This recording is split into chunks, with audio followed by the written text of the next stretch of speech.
জানেন তো, একটা সত্যি কথা কি, আসলে আপনার প্রিয় মানুষটি বা আপনার ভালোবাসার মানুষটি আপনাকে কাছে থেকে যত ব্যথা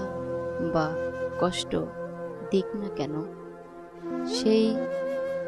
কষ্ট বা ব্যথার তীব্রতা কম বা ঝাঁজ কম। কিন্তু ওই মানুষটি যখন আপনার থেকে অনেকটা দূরে থেকে আপনাকে